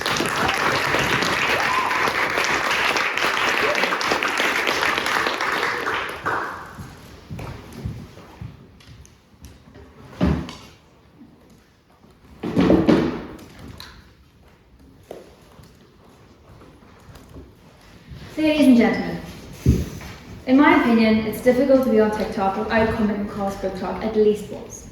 We've all seen hashtags, reviews, and fan casts. We've seen people create an online community where they can share opinions and recommendations. And we've seen the rise of fan fiction and independent authors, with some even publishing themselves and getting wiki days. But for a lot of us, BookTok also has a divisive nature, where on one side of our algorithm, we have creators shouting about anti-intellectualism and a lack of critical thinking, and on the other side, we have devout fans who have an incessant need for a sexual nature storyline, heavily emphasis there on sexual, where commenters ask, is there spice on a video about Jane Eyre? It is allowed for watered-down plots and one-dimensional characters for the purposes of keeping up with the demand. Now don't get me wrong, it's great that people are reading. It's not necessarily a question about elitism, but where is the value in that if the books that are being pushed are half-baked copy and paste stories with no real integrity that promote questionable relationships and misogynistic stereotypes in women? When we come across BookTok, we see aesthetically pleasing, colour-coded bookshelves where the influencer holds up the past 10 books that they've read in this month, all beautifully annotated and bookmarked. Why is anybody annotating smut? That's new level. And as the majority of us women have done here tonight, we've cast our memories back to our childhoods as avid readers. And one thing is true, in my opinion, we were all kind of losers. I know I was. Now reading, yes, is an aesthetic. It can be cool, but it does come with its issues. I'd imagine the majority of us here had access to some sort of reading scheme in school, particularly primary school, probably instead of secondary. A scheme sort of like accelerated reading, where you're encouraged to read more and diversify your choices, or at least that's how it was for me. Schemes such as these, they had checks on on the books that you were reading, the level being appropriate for your age and your ability, often determined by a core system. Parents and teachers had an online forum. They were able, for the most part, to keep an eye on the content you were consuming from your books. Not necessarily anymore. We're seeing a shift of reading from school onto TikTok. BookTok, while yes, it's an online community, is pushed towards a young, impressionable audience by the algorithm. An age group that can easily take in that YA romantic type of novel. Now, there's nothing wrong with this type of novel or someone who writes this type of novel, but it may not always be appropriate for their age, as it has already been mentioned. Novels like It Ends With Us, The Spanish Love Deception, Icebreaker was a popular one, and more hide an extreme sexual nature behind soft romantic covers that mislead parents from buying them. And yes, there are guidelines, but as a parent, if you're going to buy the book your child wants, even if it gets them written, if they even see them on TikTok. So now, next, we have an impressively age group consuming possibly toxic, mature and sexual themes without fully understanding them, all the while we watch a TikTok of a grown woman romanticize a toxic, brooding male character with extremely questionable tendencies. In our need to make reading more accessible, we've opened the floodgates for a generation of readers to consume a dangerous idea of what a relationship is. What? They not also consume all the other people talking about those toxic natures. And isn't it safer for young women to explore these themes in a safe space? I think it is a safe space, but at the same time it is the internet. Ultimately, our children, 12, 11, 13, will be reading these books and then going on to online forums to discuss them in an intellectual manner. High chances are they're not. What cannot be ignored, and this encompasses the entirety of TikTok, not just the literary corner of it, is yes, there has been a drop in literacy rate. Our attention spans are shorter. We constantly need something to be aesthetically pleasing to give it any attention. It needs to be girly, it needs to be easy to consume. There must be trending audio, vocal stems. For example, the new Wuthering Heights movie, for example, is, regardless of what we all think of it in regards to the original text, it is a product of TikTok made for BookTok. Specifically, Charlie XCX, the costumes, the cinematography are all designed to make a book that was originally about social class structures, racism, gender, and domestic abuse much easier to consume, therefore much easier to sell, particularly through BookTok. We want books that give us immediate gratification, that get straight to our desired trope without a whole lot of brain fire, and there have been many women that talk on BookTok about wanting mindless books, where we can rely on buzzwords to substitute major themes. We want books that easily transfer from page to screen with a trending artist covering the audio. Some books, they're meant to be uncomfortable, they're not meant to incite pleasing images, but this is set aside. Don't worry, emotional complexity can be added later on. We can market it as a love story, where one of the lead actors say to girls, don't worry, your Heathcliff is waiting for you. That's the truth, keep far, far away from me. Go on. I'm not against modern adaptations of classical novels, but the sacrifice of foundational themes for TikTok relevance is a product of BookTok, and it plays on the age-old stereotype that love stories are all women are capable of writing. Finally, following on from that, a consistent theme across BookTok is what is obviously has been spoken about, smut. Whether we like it or not, it's a defining characteristic of that corner of the internet. Some writing has literally rotted our brains. We have trained ourselves to expect a checklist of tropes like enemies to lovers or, oh my god, only one bed, whatever will we do? Go on to sleep. Just go to sleep and give us all a break. That being said, the consistent characterization of the female protagonist is being plucked from her daily life, needing her side characters to help her discover her destiny, and eventually abandoning what she's achieved for her male counterpart can be harmful in the long run. Go on. No, thank you. I read a few BookTok books, and I've enjoyed them. But enjoyment isn't the issue here, and it's not always what you read, it's how you read it. And if people are reading books purely for its mindless character, it does stunt our ability to critically interpret text. I urge you to propose.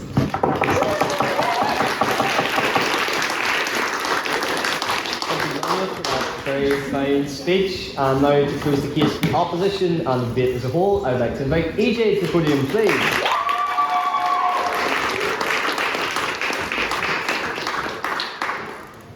Good evening, litterific.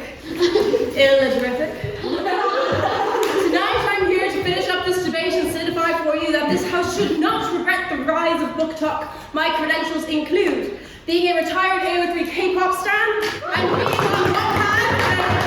being a Wattpad user at the height of 5 Seconds of Summer and One Direction going on tour together. If you didn't understand those credentials, don't worry, they weren't for you.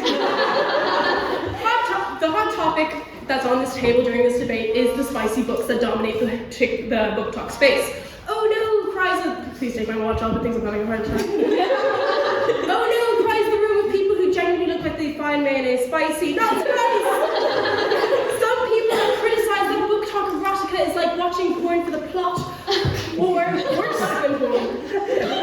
Now, I would say that's not entirely comparable. I think we can all agree that there's a little more plot to the spicy romanticides of BookTok than, oh no, they forgot the extra sausage I ordered for my pizza. Did they? In fact, A Court of Thorn and Roses, or ACTOR, as we've been going on about all evening, as brought up by lovely Tina, only has 4 chapters where there's an explicit scene out of 46. And if you do the math, which I did, that's only 8.7% smut, which means over 90% plot. And so therefore, if women are only reading these books to goon, I argue they're doing it incredibly inefficiently.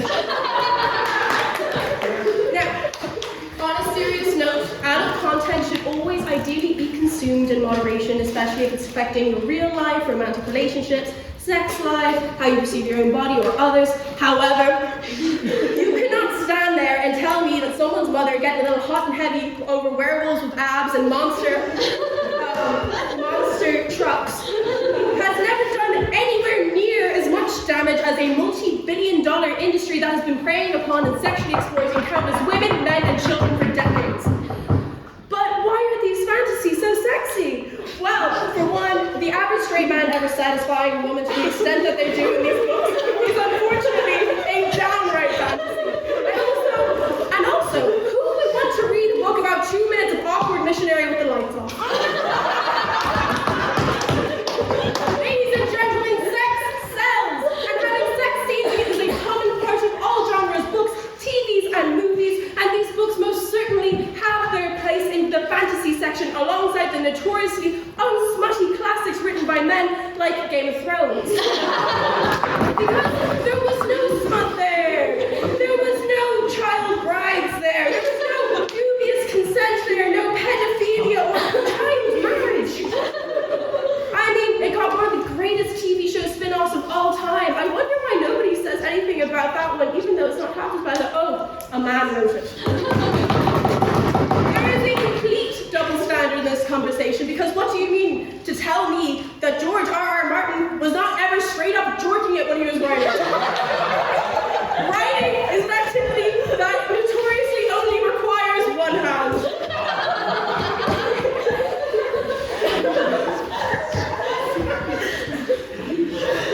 But the children! It's hurting the children! There has always been books and media that are inappropriate for children. So why are we getting our panties in a twist over a genre that women have been flicking through since the 70s? Most bookstores also have a very clearly designated YA space for children to go through, usually with colours and shapes and cartoons. If they are going to the BookTok section, most parents would be like, So, like, you also mentioned these cartoonish covers. That's almost like, oh, it's enticing children to read smut novels because it's cartoons and cartoons mean children. Then I hope you're also going to call for the end of Rick and Morty and South Park and hentai, which should also be on the topic list for that reason. It's almost like there's a... Not right now, thank you. I'm cooking. It's almost like there's this notorious metaphor about book covers and not judging them by them. I'll get there towards the end of the debate.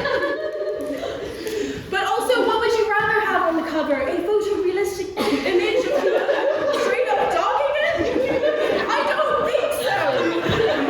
Parents in this day and age still have to be parents, and it's also never been easier. If your child comes up to you with a book and is like, Mummy, can I have this?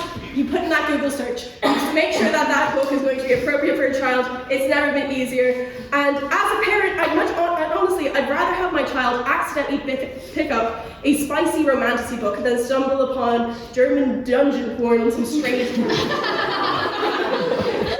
Additionally, dark romances are not for everyone. They can be very disturbing, but so can slasher films to people who have lost family members to murder, or war movies or first-person shooters to veterans.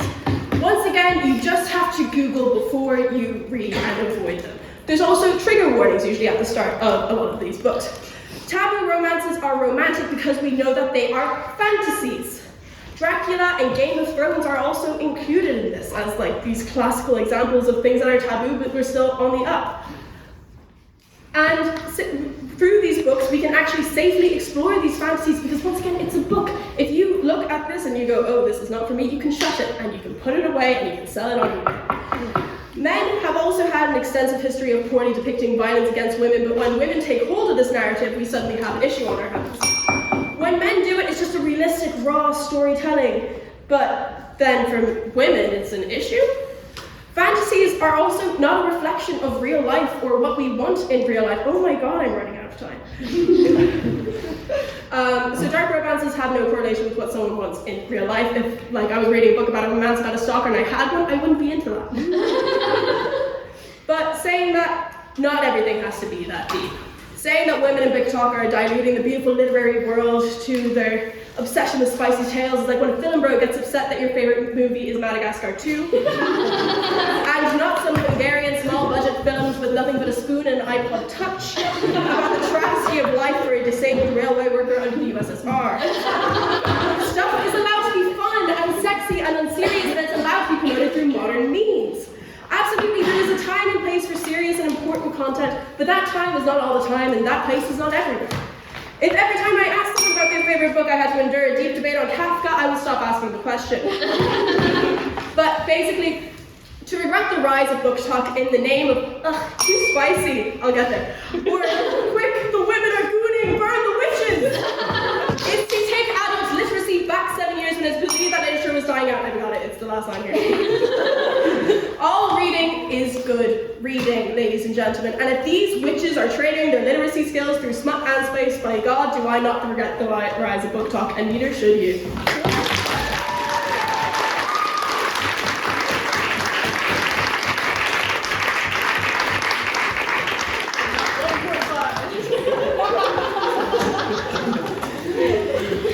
Thank you, Easy, for that very kind speech.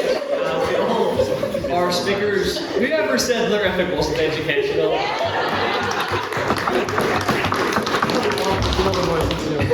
No, well done for a very exciting debate, but the book is not closed yet, as it is time for questions. So, do I have any questions for the proposition first? I'll go for Ella. Just the proposition of point about children reading small too young, or like children reading small in general.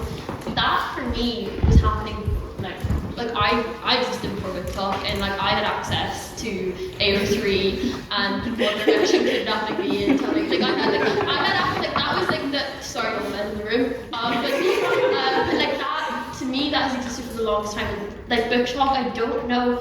Is it worse for someone to pick up a book off a bookshelf, have their parents look it up, Google it, and go, it's a bit spicy or whatever, but like they're gonna want to read that anyway, and then you're about to turn 13, I can't really stop you. Or was it better that me at 13 or 12, like had access to crazy stuff on AO3? Like I mean, absolutely, it was mental. Like, arguably Icebreaker is quite like vanilla in comparison. To what the top 13s were reading in 2016. So like I don't know whether it's as big of a problem as you guys are making it. Someone from the proposition to respond. The problem is that all of that stuff still exists now. Like they will all still have access to all of that, plus all the stuff that's being recommended online. And if you're in a library, for example, there's no parent to stop you from picking up the bookshelf from there. And it's like all the AO3 stuff still exists, and there will be also more on there now as well because of just the progression. And I think that while all of that stuff still probably should not be accessed by 12 and 13-year-olds, it is, as well as the new books and all the books. And because it is so encouraged by BookTok for these books, there will be more published soon as well. Because of that, like there's more Court of Thorn Roses coming out. Like it will just be pushed for the improvement of that, as well as the fact that AO3 and all of them still do exist, and they still people still are publishing on them. Thank you, Mia. With someone from the opposition, Kerry Butt. Not to do a full BP, but let's talk about the counterfactuals here.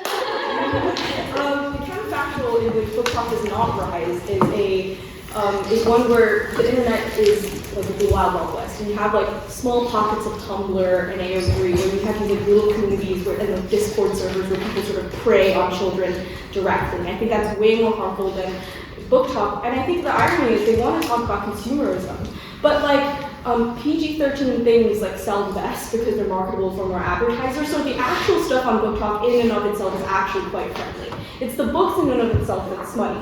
And I think that when it comes to the fact of like you're being convinced or like influenced to buy the book, but at the moment that you actually purchase it for your child, that's on you. That's a purchasing decision that you make and decide to give for your kid. I don't think you can blame BookTok for that. Like yes, you can say that they influenced you, but at the end of the day, you still decided to allow your child to read a book without confirming it with them first, and that's kind of the important thing.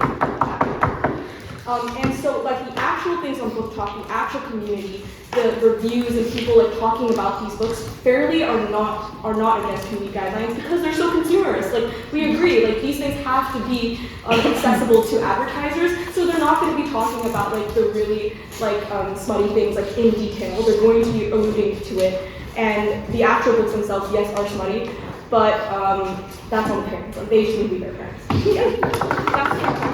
Thank you, Ash. We'll now take a question for the opposition, if we have any. Yes, James. I think reading is objectively a good pastime. I think everyone can agree on that. But the opposition, accept that there probably are some pieces of literature that are less so beneficial, let's say, to people that are maturing at a very important time in their lives. Someone from the opposition? I certainly can see that there are different reading levels and, subjectively or objectively things that parry differently to different people. But what I do wish to affirm is that for so many people, and I'm sure people in this room, didn't use BookTok as this forever away home. People used BookTok as an entryway into reading. People discovered the contemporaries, the romantices, and then branched off and started reading literary histories or fantasies, not fantasy again, or classics, etc. It's a stepping stone, and I think it's a useful one. Thank you, Elizabeth. Will someone from the proposition care to respond? I think that the problem with BookTok for me is that it encourages a very uncritical look at a lot of these books that it proposes. For example, with toxic relationships that wouldn't be necessarily critically analysed or would be normalised through the widespread promotion of them on BookTok, and it's almost like free marketing on BookTok for these small publishers, which is, I can't lie, a good thing, but it does mean that when there is a deviant relationship within it, or when it's a toxic relationship, or when it's an abusive relationship even, that is normalised and young children are seeing it recommended, or young women, or anyone of any age are seeing it recommended to them, and it is and they are looking, and they're not necessarily looking at it through a critical lens. They might be looking at it and seeing it normalised and seeing it, and then believe that that is fine if they are then in that situation themselves, which I think is undeniably harmful.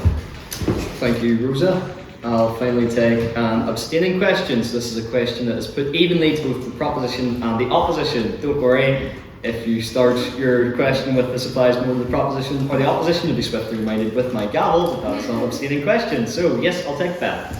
Okay, so we talked a lot about smut books, but with my understanding of BookTok, when I think about it, it also includes Japanese literary fiction, and what's the other one? Ooh, Greek mythological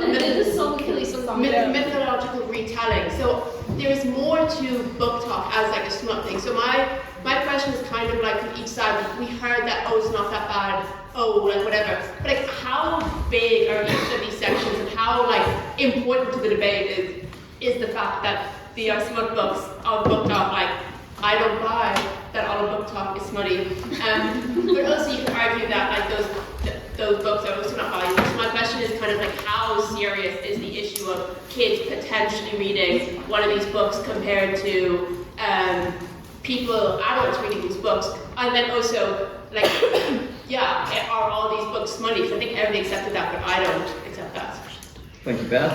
Would someone from the proposition care to start? I think the key thing that everyone's forgetting here is when we're talking about BookTok, we're not talking about BookTok, we're talking about the rise of BookTok, and inevitably that was driven by smut, as was proven by numbers that the smutty books were the ones that were marketed, so 75 billion copies, the best-selling ones.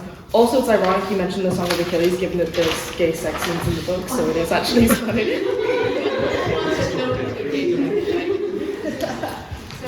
Thank you, Peggy. Someone from the opposition to close. Okay, so the way BookTok works is a lot of people who are writing other books and other authors that saw BookTok have its rise, saw that they could capitalize on using the hashtag BookTok, and so use that hashtag. And so algorithmically, a lot of people then find other genres with that hashtag to begin with. The smut is what caused its rise, but it actually did allow all other genres to rise with it. So in the same way, it's all rising tides raise all boats kind of mentality, and that the smut, yes, was the driving factor, but then allowed so many other different books. And I think Song of Achilles is such a great example because it's actually not that smutty at all. It has a bit of it, but it's really mostly a LGBTQ plus modern retelling, which was a book club book. I know nobody here knows about that, but it was, we did, and it was really good. And so everyone should read this. Hashtag this.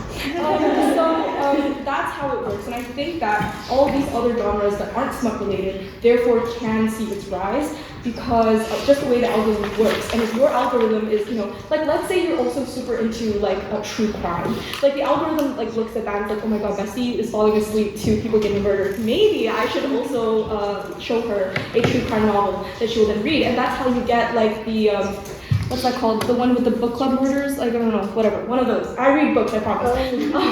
But like, then all the, Thursday Murder Club. Like, all these other books then also get prompted by other things you can see within the app. So I think it's actually a really democratic way to explore reading, and yeah. So, thank you. Thank you, Ash. And that brings us along very nicely to our vote on speaker ability. So, after the debate you've just heard, this will be you voting on not what you personally think about the debate, but which side you thought spoke best based on the metrics of presentation, rhetoric, argument, teamwork, and engagement. So, can I have all those who'd like to vote for the proposition on the vote on speaker ability to raise their hands now, please?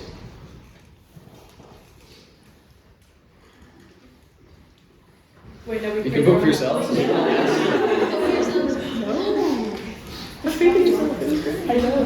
Who's good? Is that 4? Yeah. Yes? And can I have all those who'd like to vote for the opposition on the vote on speaker ability to raise their hands now, please?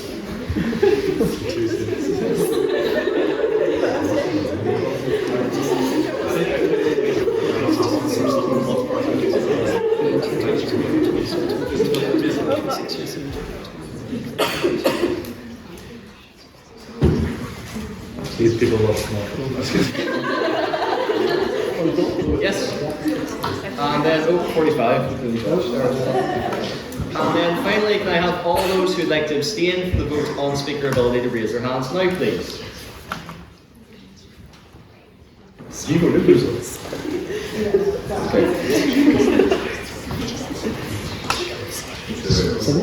Yes, 7. Mr. Secretary, can I have the results from the vote on speaker ability, please? Yeah, quite tight. With 4 votes to the proposition, 45 votes to the opposition, and 7 abstentions. The opposition carries and the motion falls.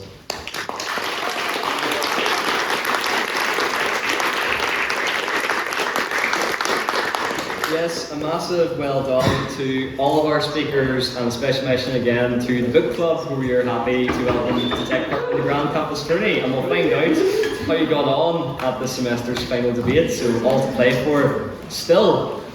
I'd just like to circle back to open to one and all, the phrase that says on our term cards, because this society truly is open to everyone. You might have heard of some of the great events that we've had in the past weeks, and we still have many great events, debates and socials to come, so please scan that QR code at the back to keep yourself in the loop. I also have an announcement to make that we have our AGM and the nominations are now open, so if you would like to be the one organising what I describe as the Youth Academy of the Letterific, the La Masia, which produces the Barcelona treble-winning team, or the X Factor, which produces the One Direction, as we've established for the next debate. Of course, I'm talking about the skills competition.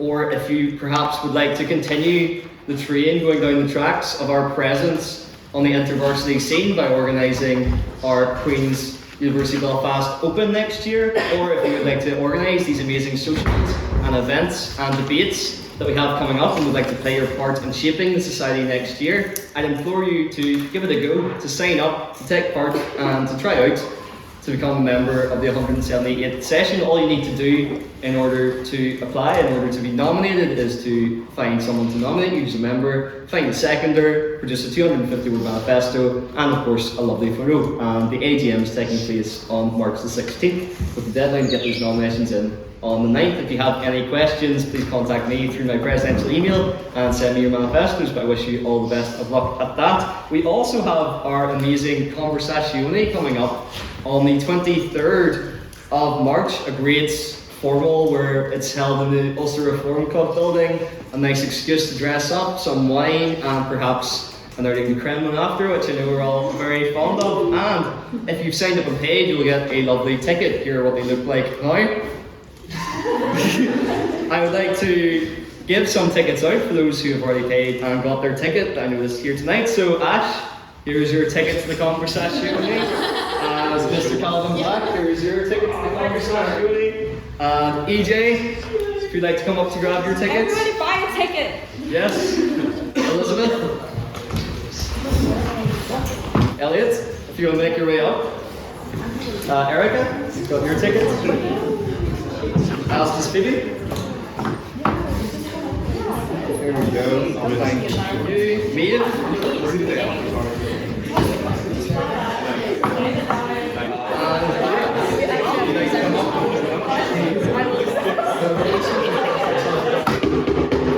Yes, please, if you would like to grab these amazing tickets, good shuffling. If you would like to grab these amazing tickets to come to a conversazione, sign up via the fixer on our Instagram bio and outline the many great events that we have coming up. For those of you who would like to follow us and become part of our community, I would like to open the floor to council announcements. So council, do you have any announcements for what's coming up next week? Yes, Madam Internal. Hi guys, so thank you so much. It's been an amazing debate. Everyone was absolutely class. My very gender balanced debate went really, really well. Everyone spoke absolutely amazing. And for a motion that was kind of people were a bit skeptical about, I think it went absolutely amazing. So for next week, we have This House Believes Irish Culture is Not a Costume. If anyone doesn't know what this one is referring to, it's basically referring to the Fontaines DC fans, clattering wearing divas, the person that you're meeting at Elms who's like, I just think I'm connected to Irish culture, and you ask them where they're from, they say Bristol. Because this is the debate about those people. It's about making noble having a clattering. It's basically about the commodification of Irish culture. So if you want to think of this debate in a different way, it's This House regrets the commodification of Irish culture. Irish culture is not a costume, it's like if you're interested in that in any way, please come to me and sign up to speak. We have a couple of speakers already signed up, but I'd like to have as many people as possible. It should be a really, really fun debate. It's an interesting one coming up with Paddy's as well, because that is the peak performative Irishness time. All of a sudden, someone who never has drank a Guinness in their entire life is like, I love the way it tastes. So please, if you're interested in that one, we also have our Acts of Union debate, which is Jack and James's territory. But if you're interested in speaking to that, and just in the fact that they're organising it, I think it'll be a great debate. And it also is a great debate, so it's play on both. If you're interested in speaking on that one, come to me or Jack or James. You can come to the three of us. Basically, because I've had a couple of questions about that one, and fair warning, if you've messaged me this week, I've been swamped with work, so I haven't replied to you, so I'm very sorry to everyone in the room that's messaged me. But if you're interested in speaking on that one, I actually don't know what the situation is in speakers, so I'm going to leave that to their announcements, but just you're actually more productive going to those two. And then the women's debate, we have plenty of those coming up soon. Again, it's Ray's territory, so I'm going to let Ray announce it. But if you're interested in speaking in any of our debates that have been advertised, please come to me. I'm much more available this week than I was the previous week. So message me. We want as many people to speak as possible. We want as many maidens as possible. There's so many in this room that I recognise as lurkers, and trust me, I love a lurker, but speak, please. We want the count up through the roof. I've already passed a record, but I want even more maidens, so please come. And look, everyone has so much fun, everyone has so much crack, so you should be speaking at debates. Thank you. Thank you.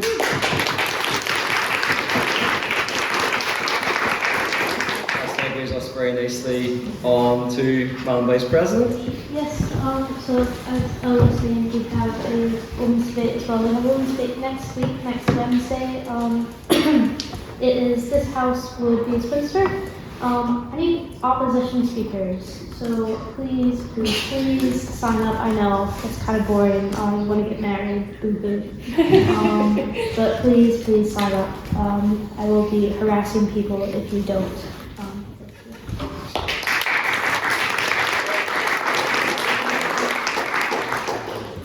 Thank you. Mr. Social? Yes. We will be going to the bot this evening for our social drinks. And yes, please sign up for Conversazione. I haven't yet signed up because I want to lead as an example of what I'm going to do after the debate, which you all and then I should probably resign because I haven't signed up. But not signing that. The great debate is happening on Tuesday at 7 o'clock in Union Theological College, just across the road.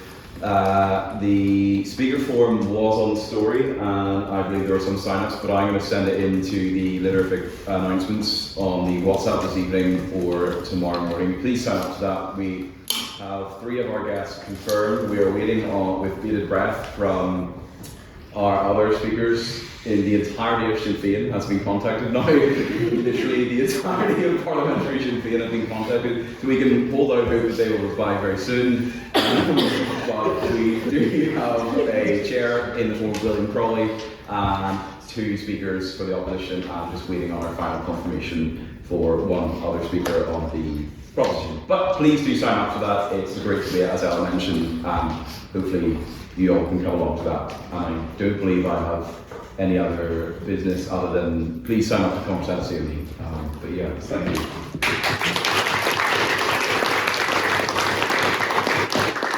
Yes, another jam-packed week. We have our Irish Culture is Not a Costume on Thursday. We have on the Wednesday the Great Debate. We have on the Wednesday the Women's Subcommittee. We have on the Tuesday our Great Debate. And what do we have on a Monday, Mr. Events? Thank you for working back, Daniel. I'm very glad to announce to the House that we are hosting the former President of Ireland, a Belfast native, Mary McAleese. Of course, Queen's is also her alma mater. It will be our keynote event of the year. Of course, this is someone of great stature, and we'd all like to see you there. Unfortunately, there are only 5 tickets left, and if you don't have a ticket, 4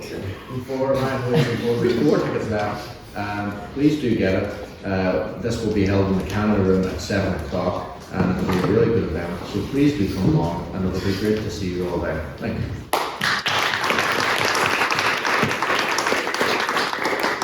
The tickets are selling like hotcakes by the minute, so please get your tickets for that. Please get involved in all the debates, events, and socials that we've got coming up next week. And with that, as is always, I would like to invite speakers to the front for a photo, council to stay behind for setup, and I will see the rest of you at the bot. I'm proud to call this meeting adjourned.